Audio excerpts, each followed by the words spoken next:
Falarei sobre os mistérios dos arrebatamentos. Existem dois tipos de arrebatamentos, o de espírito e o de sentidos. O arrebatamento de espírito, já fala que o espírito deixa o corpo. Esses tipos de arrebatamentos a pessoa morre, e o fio de conexão entre corpo e espírito é rompido ou desligado. Eu só sei que o corpo para de funcionar, por causa dessa interrupção do fio de ligamento entre o corpo e o espírito. A pessoa vai a óbito, e o espírito perde a ligação com o rompimento do corpo. Na internet, tem muitos testemunhos de arrebatamento de pessoas que morreram de verdade nos hospitais e em acidentes. Nesse tipo de arrebatamento o corpo está morto, e o espírito não consegue mandar informação do mundo espiritual, porque o fio de prata que é o de ligação foi rompido. Uma vez que esse fio é rompido, o corpo perde a ligação com o espírito. É a mesma coisa de o espírito dizer: tchau, estou indo embora,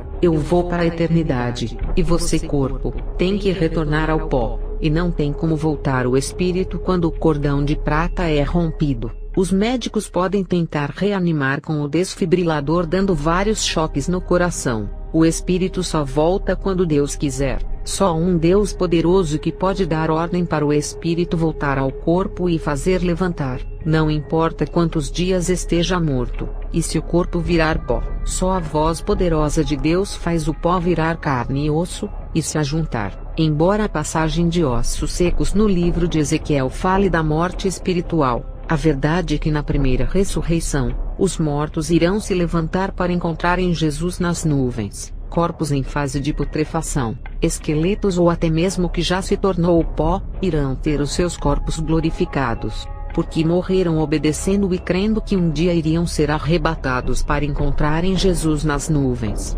João 11 verso 25. Disse-lhe Jesus: Eu sou a ressurreição e a vida, quem crê em mim, ainda que esteja morto viverá. João 11 verso 41 a 44. Tiraram pois a pedra de onde o defunto jazia, e Jesus levantando os olhos para cima disse: Pai, graças te dou por me haveres ouvido. Eu bem sei que sempre me ouves, mas eu disse isto por causa da multidão que está em redor, para que creiam que tu me enviaste. E tendo dito isto, clamou com grande voz: Lázaro, sai para fora. E o defunto saiu, tendo as mãos e os pés ligados com faixas e o seu rosto envolto num lenço. Disse-lhes Jesus: Desligai-o e deixai-o ir. Hebreus 11 verso 35. As mulheres receberam pela ressurreição os seus mortos. Marta foi a prova de ver o seu irmão ressuscitar. Depois de 4 dias o corpo já estava entrando em fase de deterioração e já fedia. O cordão ou fio de prata entre o espírito e corpo já tinha se rompido, e Jesus com a sua autoridade fez o cordão rompido restaurar e se ligar ao corpo de Lázaro. O espírito de Lázaro teve que sair do seu descanso eterno e voltar ao seu corpo. Esse é o motivo que creio em arrebatamento de espírito. Segundo Coríntios 12 verso 1 a 4. Em verdade que não convém gloriar-me, mas passarei as visões e revelações do Senhor. Conheço um homem em Cristo que há 14 anos. Se no corpo não sei, se fora do corpo não sei, Deus o sabe. Foi arrebatado ao terceiro céu, e sei que o tal homem, se no corpo, se fora do corpo não sei, Deus o sabe. Foi arrebatado ao paraíso e ouviu palavras inefáveis que ao homem não é lícito falar. O apóstolo Paulo falava dele. É porque ele não queria se gloriar, mas ele não soube explicar o mistério do seu arrebatamento. Ele não sabe se foi arrebatado com o corpo igual Elias e Enoque, ou se foi arrebatado fora do corpo que foi o seu espírito. 1 Coríntios 15 verso 50. Contudo, irmãos, eu vos afirmo que carne e sangue não podem herdar o reino de Deus, nem o que é perecível pode herdar o imperecível. Nesse versículo, o apóstolo Paulo compreende que no corpo perecível e mortal não pode visitar a eternidade. Então foi o espírito dele que visitou o céu. Outro tipo de arrebatamento que existe é o dos sentidos. O cordão de prata não se rompe e continua ligado com o corpo passando informação. Por isso que tem arrebatamento que a pessoa está no chão falando e chorando. Como a pessoa foi arrebatada se o corpo não morreu, e o espírito não se desligou, o arrebatamento houve, mas o cordão de prata não foi rompido. Por isso que o corpo está vivo respirando. Enquanto o cordão estiver ligado, o corpo não pode morrer. Mas se o corpo está chorando, falando ou rindo, é porque o espírito está passando informações do inferno ou céu, e até mesmo de outros lugares que não seja a eternidade como o universo, outro país ou cidade. Apocalipse 1 verso 9 e 10. Eu, João, que também sou vosso irmão e companheiro na aflição e no reino e paciência de Jesus Cristo, estava na ilha chamada Patmos por causa da palavra de Deus e pelo testemunho de Jesus Cristo. Eu fui arrebatado no Espírito no dia do Senhor, e ouvi de trás de mim uma grande voz como de trombeta. Não sabemos se o arrebatamento de João foi de espírito ou de sentidos. O arrebatamento de sentidos, o cordão de prata continua ligado ao corpo, e só os sentidos da pessoa saem do corpo. O próprio nome fala, arrebatamento de sentidos. O sentido do olfato, paladar, visão, audição e tato saem do corpo e ficam no espírito, porque o espírito precisa dos 5 sentidos. O espírito precisa sentir o cheiro, sentir o gosto na boca, ouvir as vozes do mundo espiritual sendo de Deus ou do diabo, precisa apalpar ou pegar, e ver as coisas do mundo espiritual, mas como o corpo mesmo perdendo os 5 sentidos para o espírito, consegue transmitir a mensagem do mundo espiritual, através do cordão de prata que está ligado com a cabeça do corpo. A mente recebe as informações do outro lado, por isso que a pessoa quando tem os sentidos arrebatados continua viva respirando, sente a alegria do céu ou o tormento do inferno. O cordão de ligação passa todas essas coisas para o corpo. Se o espírito sentir dor, o corpo sente. Se o espírito sentir alegria, o corpo sente. Se o espírito falar no mundo espiritual, o corpo repete as mesmas palavras porque estão ligados. Corpo, alma e espírito formam a pessoa quando é gerada no ventre. São coisas inseparáveis que tanto na primeira e segunda ressurreição, a alma e o espírito vão se unir ao corpo. No arrebatamento de sentidos, se o corpo parar de falar, chorar e sentir, significa que o cordão de prata se rompeu, e o corpo foi desligado do seu funcionamento. O corpo morreu e o espírito partiu. Nesse caso é arrebatamento de espírito, e não de sentidos, e o espírito só volta com as ordens de Deus. A Bíblia fala do arrebatamento do apóstolo Paulo, a qual ele não quis falar como foi o seu arrebatamento. Aí alguns ficam até em dúvida se pode falar ou não, e quando o apóstolo João é arrebatado, ele já detalha o Apocalipse inteiro. Ele viu os 4 cavaleiros, os anjos das 7 trombetas, viu as falsas religiões unidas na forma de mulher de vermelho, viu Satanás na forma de dragão, viu Israel na forma de uma mulher revestida do sol e a lua debaixo dos seus pés. Viu os demônios semelhantes aos gafanhotos e escorpiões que são demônios da batalha espiritual,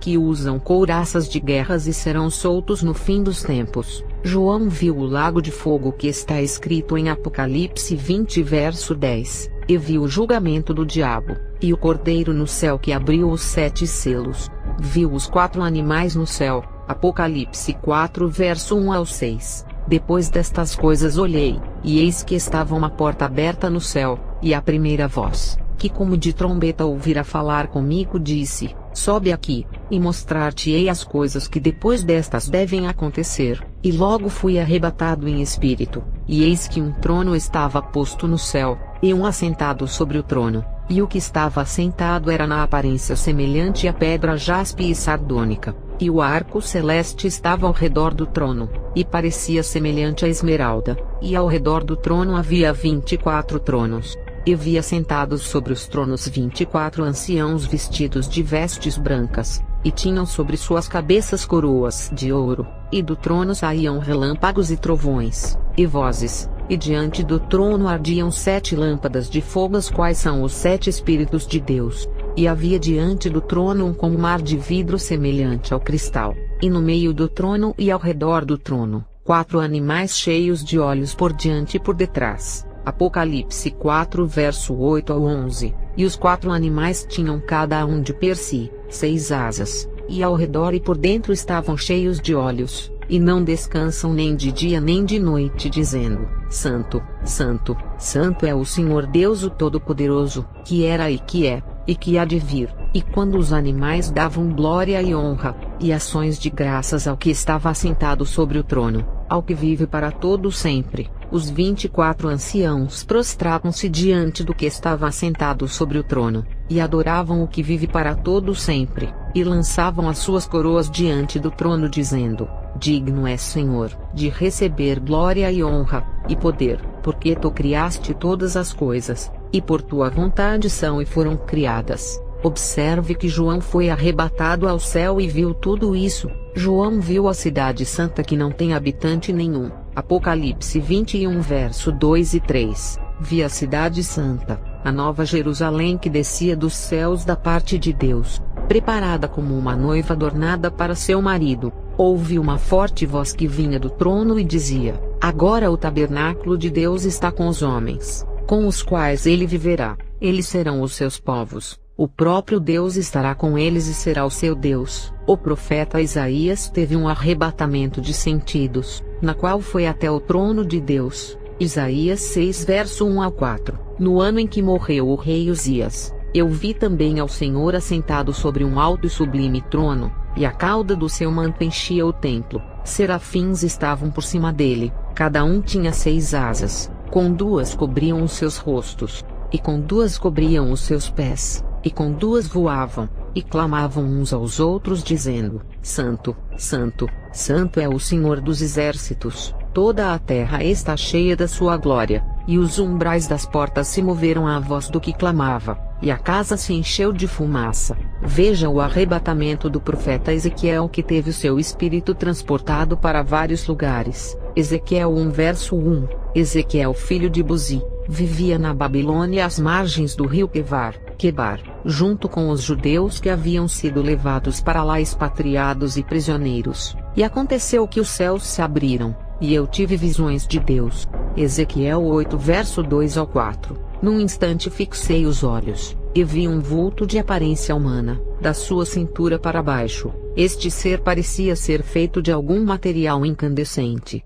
e dali para cima sua figura era de um resplendor muito superior ao metal mais brilhante. Então, este ser estendeu na minha direção uma espécie de braço, e pegou-me pelos cabelos. E de súbito, o Espírito me conduziu para um espaço entre a terra e os céus, e por meio de uma série de visões de Deus, levou-me a Jerusalém, e me colocou à entrada da porta norte do pátio interno, onde havia sido instalado o trono da imagem do ídolo que provoca o ciúme de Deus, e ali, diante da minha pessoa estava a glória do Deus de Israel, exatamente como contemplara na visão que eu havia tido na planície do vale. Ezequiel foi arrebatado não ao céu e nem ao inferno, mas a Jerusalém para ver as abominações ocultas de Israel, onde tinha imagens escondidas no templo que foi construído para adorar a Deus. Esse homem que apareceu a Ezequiel, foi Jesus que o arrebatou. Antes de Jesus vir na terra, ele tinha forma de espírito resplandecente.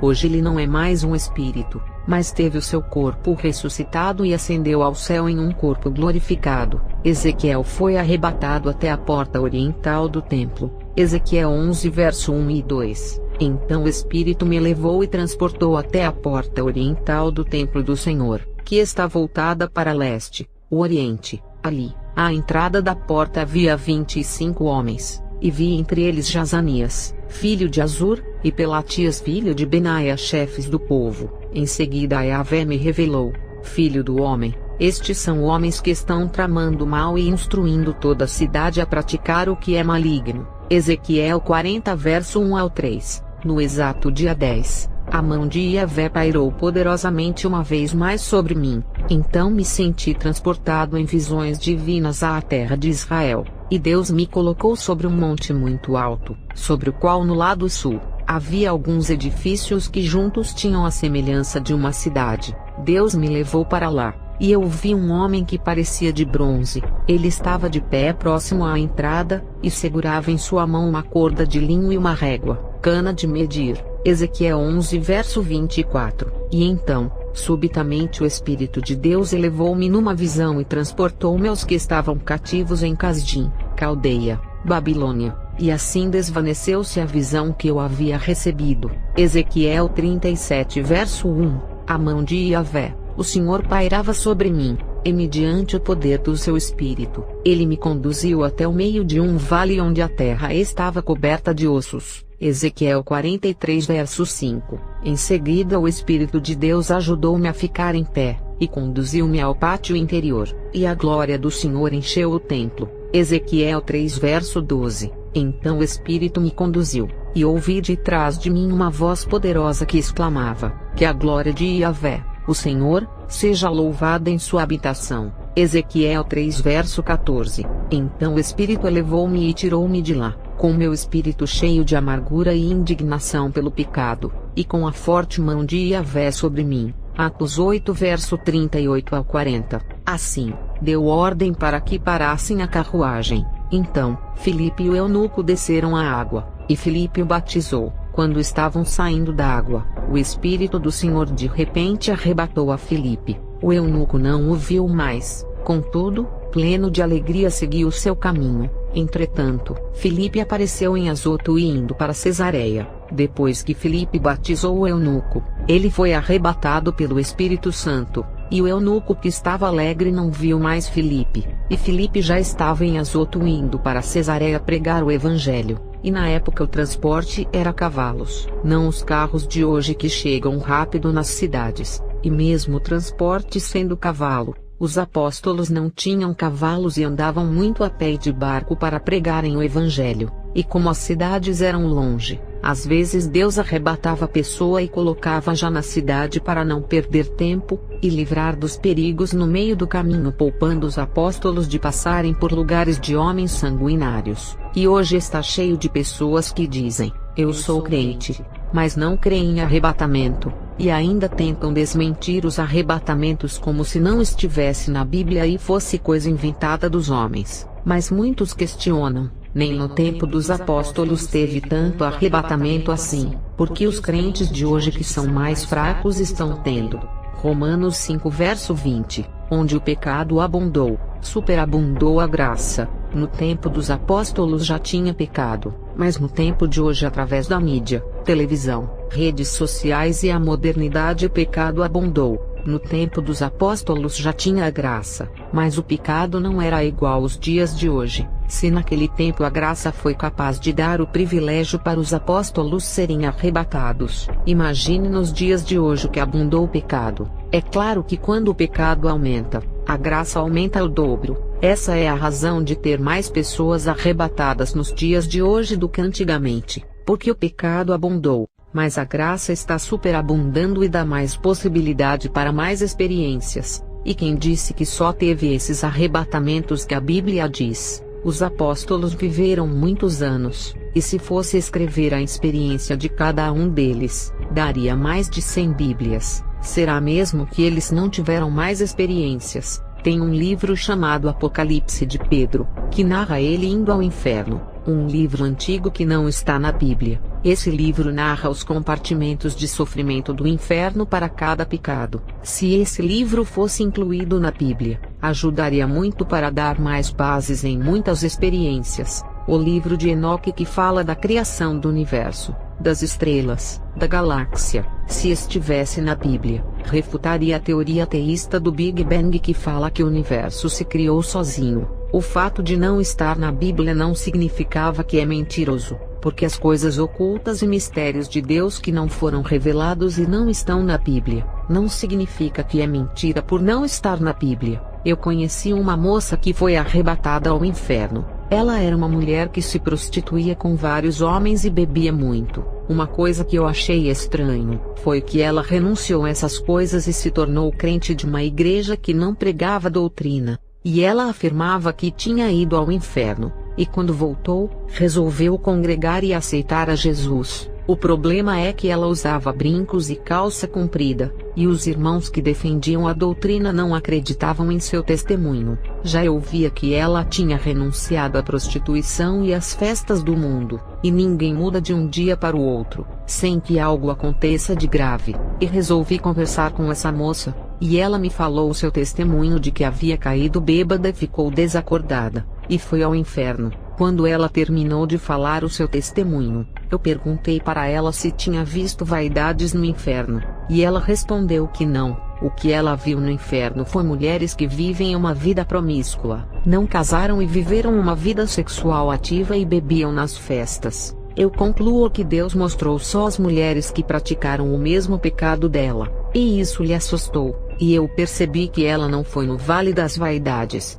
e mandei ela assistir um testemunho diferente do dela, e essa moça deixou as vaidades, porque pegou trauma no inferno. Ela disse que apanhou muito lá, e preferia crer naquilo que ela não viu no inferno, do que cair lá de novo. Eu também conheci um pastor que foi ao inferno e não viu vaidades, ele só foi no Vale dos Falsos Mestres, e isso fez com que ele tirasse a teologia da prosperidade da sua igreja. Eu mostrava para ele testemunhos diferentes do dele, e quando falava de vaidades ele não acreditava. O que ele questionava era assim: se esses testemunhos que falam de vaidades são reais, porque o anjo não me mostrou isso no inferno? Eu respondi a ele assim: o propósito do anjo levá-lo ao inferno e mostrar os falsos mestres, foi para o Senhor tirar a teologia da prosperidade. E outra, o inferno é gigante, e o irmão só foi em apenas um vale que é dos falsos mestres. O irmão foi em apenas uma unha do inferno.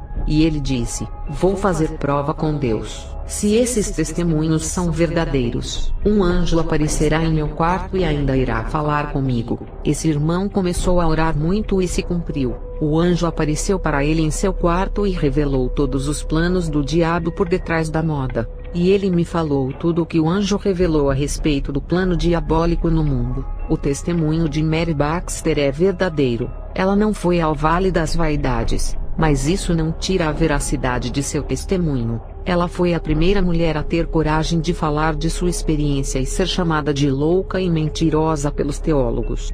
Mas não baixou a guarda e continuou divulgando seu testemunho, e através dela, muitos tiveram coragem de falar as suas experiências. O pastor João de Oliveira foi o primeiro no Brasil a testemunhar o seu arrebatamento no ano de 1966. Mary Baxter foi no ano de 1976 a primeira pessoa a publicar no mundo, mas se tiver alguém antes dela eu ainda não sei. Eu também, quando um demônio me levou ao inferno, eu não fui levada no lugar da vaidade. Eu acredito que o demônio me poupou de levar, porque eu iria fazer perguntas a ele que não conseguiria responder. O porquê tem tantas modas no inferno. Mas quando eu me tornei uma bruxa, eu não entendia o porquê o demônio me pedia para me maquiar, usar colares no pescoço e vestir um vestido vermelho com lista preta. Parecia uma pombagira ou a prostituta de vermelho do Apocalipse, mas eu desconfiava que significava alguma coisa ruim. Eu descobri que vaidade era pecado, quando eu visitei uma das instituições da Terra que fabrica as modas e vaidades. Essa instituição é um lugar normal, que comanda as fabricações de modas e vaidades, mas no mundo espiritual, a instituição não aparece em forma de uma grande casa ou apartamento, e sim na forma de um animal. Todos os reinos simbolizam um animal no mundo espiritual. Satanás pegou o seu reino e fez em pequenas fatias para dar para aquele que lhe serviria adorar, assim como tentou fazer com Jesus no deserto. Reino não é só política. Quem controla a internet tem o reino da comunicação, e se quiser parar o mundo e deixar sem rede tem poder para isso. E o mundo ficou dependente da internet para a comunicação. Uma empresa não funciona sem internet. A internet é uma fatia do reino, assim como a energia elétrica, que sem ela as carnes apodrecem. Sem ela nenhum aparelho funciona. Quem detém o controle da comida e da água na terra tem um pedaço desse reino, porque sem essas duas coisas, vidas morrem de sede e de fome. Quem detém o controle das roupas, se tirar do mundo o povo vai ficar nu, porque depende de vestimenta, e quem detém essa fatia do reino das vestimentas está deixando as roupas mais curtas e apertadas, fazendo pedaço de shorts que nem cobrem as partes salientes. Eu não vi no inferno essas coisas, porque o demônio não me levou, mas eu vi na instituição da terra que controla a moda e as vaidades. Mas como não era uma cristã, pensei que era uma grande fábrica de roupas normais. Quando aceitei a Jesus, fui procurar uma resposta dessas instituições para saber o significado, e sobre a instituição da moda e da vaidade, achei a resposta lendo a Bíblia, porque se fosse para pedir ajuda dos teólogos, eles iriam dizer que são usos e costumes, e que não tem nada a ver. Fui procurar resposta na Bíblia, pedi entendimento para Deus, porque eu não tinha ninguém para me ensinar. O meu primeiro pastor não dava ensinamento bíblico, só fazia os cultos normais. Satanás sempre se preocupou com a ideia de as pessoas saberem que tem um inferno eterno. No século XIX, seitas parecidas com igrejas porque usavam a Bíblia, foram fundadas para dizerem que o inferno não existe, e isso dava uma certa tranquilidade para as pessoas praticarem o pecado sabendo que irão morrer e deixar de existir. Então, para que aceitar a Jesus, Satanás é o pai da mentira, e sabe que o inferno existe, porque ele tem trono lá, a cama de verme dele se encontra lá. Quando eu era uma bruxa, eu via os demônios rindo quando as pessoas acreditavam que o inferno não existia e que era na Terra. Na Idade Média, embora o povo não tinha a Bíblia porque era latim e não era comercializada e só os padres tinham, eles podiam falar qualquer coisa e dizer que estava na Bíblia, e o povo iria crer mesmo sem ter a Bíblia, porque acreditavam que o Papa era uma autoridade espiritual levantada por Deus. O povo tinha medo que o padre excomungasse, porque isso amaldiçoava a alma levando ao inferno. O Papa explorava o povo sempre usando o conceito do inferno se as pessoas não obedecessem. O medo da Idade Média era tão grande de ir ao inferno, que o povo fazia tudo o que os padres pediam, mesmo nas figueiras por não terem a Bíblia. O povo era ignorante espiritualmente a respeito da palavra de Deus, mas existia algo forte dentro desses povos, o temor. Eles não queriam cair no tormento. Quando o padre amaldiçoava uma pessoa, ela fazia penitência de oração para não ir ao inferno. O temor era grande, e se tivesse uma igreja de doutrina teria ganhado muitas almas, já que o povo tinha grande temor nesse tempo. Provérbios 9 verso 10. O temor do Senhor é o princípio da sabedoria, e o conhecimento do santo a prudência. Eu acredito que mesmo sem ter a Bíblia em suas mãos, o temor de não querer ir ao inferno fez muitas almas se salvarem. Deus, sabendo que eles não tinham a Bíblia, ouvia as suas orações. Diferente dos dias de hoje onde muitos perderam o temor do inferno, faz zombaria das revelações e não se importam para onde vai a sua alma. O inferno virou uma piada na internet, mas as pessoas que assim procedem, pensam que não irão morrer e encontrar a realidade do mundo espiritual. Satanás já tinha plano de ridicularizar o inferno. Dante Alighieri, que nasceu no ano de 1265 d.C., ridicularizou o inferno quando escreveu a Divina Comédia do Inferno. Conheci um rapaz que tem uma revelação sobre esse Dante Alighieri. Vou conversar com ele para mandar o seu testemunho para o canal a respeito dessa revelação. E hoje tem muitos Dantes. O número se multiplicou dessas pessoas que zombam dos testemunhos de arrebatamento.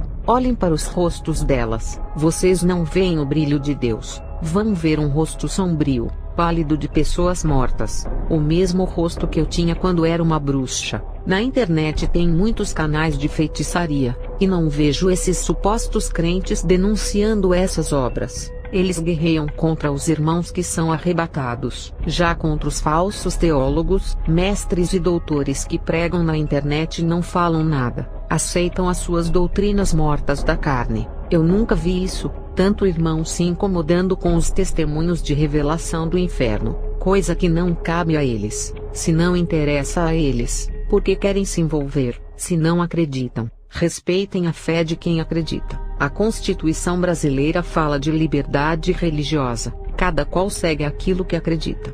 Falar de arrebatamento é como ferir o coração desses crentes com um punhal. Parece que está falando palavrões ou palavras de insultos a eles. Se está causando incômodo, é sinal de que o diabo não gosta que fale do inferno, porque ele sempre quis dizer que o inferno é uma mentira, desde o século XIX, quando ele criou as suas seitas. Eu duvido algum crente que ora e tem intimidade com Deus olhar para o rosto dessas pessoas, e não vê demônios quando eles dão gargalhadas escarnecendo. 3 coisas que não incomodam o diabo. A primeira foi criar uma doutrina que o inferno não existe. A segunda foi falar que roupas, brincos e maquiagens são usos e costumes e que não faz parte da doutrina de Deus. A terceira é que não precisa viver em santidade. Isso é extremismo, radicalismo, fanatismo e loucura. Estamos na graça. Não precisamos nos sacrificar. Jesus se sacrificou por nós. Um pouquinho de álcool não faz mal. Eu bebo na esportiva, e não para ficar bêbado. Não preciso fazer esforço para me salvar. Já sou salvo. Diabo sujo que criou essa doutrina infernal da predestinação, doutrina calvinista satânica. Essas três coisas têm destruído as igrejas e levado muitos crentes ao inferno, e apenas igrejas santas essas doutrinas do inferno têm entrado. Não baixem a guarda, pastores, não façam a vontade do povo. As igrejas que pregavam a doutrina têm mudado as doutrinas para segurarem os membros. As igrejas evangélicas estão se adaptando ao povo e fazendo o querer deles, que é massagear os egos de suas carnes, passar a mão na cabeça e fechar os olhos para o pecado. Agora, veja a igreja que guarda o sábado, 200 anos de existência e nunca mudou a sua doutrina, nunca tirou o sábado porque os membros querem que faça. Os membros querem trabalhar no sábado e cansaram de perder empregos. A igreja do sábado não muda as suas doutrinas para satisfazer o ego de ninguém. A igreja do paraíso da terra e da maçã do Éden acreditam que o jardim do Éden será restaurado e nunca mudarão as suas crenças, e fizeram desse tipo de doutrina errônea um dos pilares de suas doutrinas. Eles não mudam as suas doutrinas para satisfazerem o gosto de ninguém. Quem quiser congregar, congregue. Quem não quiser, para eles perderão as suas salvações. As seitas não mudam para satisfazerem o querer de ninguém, porque as igrejas evangélicas têm que mudar as suas doutrinas para satisfazer o gosto das pessoas, abrindo as portas para o pecado entrar. O povo tem que seguir a doutrina da igreja, não a igreja a mudar a doutrina pelo povo. Se o povo não quiser ficar na igreja por causa da doutrina, existem milhões de igrejas no mundo que fazem as vontades deles. Querem igrejas que fazem a vontade da carne? Tem um monte no mundo, é só irem congregar nelas, ao invés de pedirem para o seu pastor mudar a sã doutrina, ou se colocar contra a doutrina dele, fazendo duras críticas contra a autoridade levantada por Deus. Eu encerro aqui. Que Deus abençoe a todos vocês. Amém.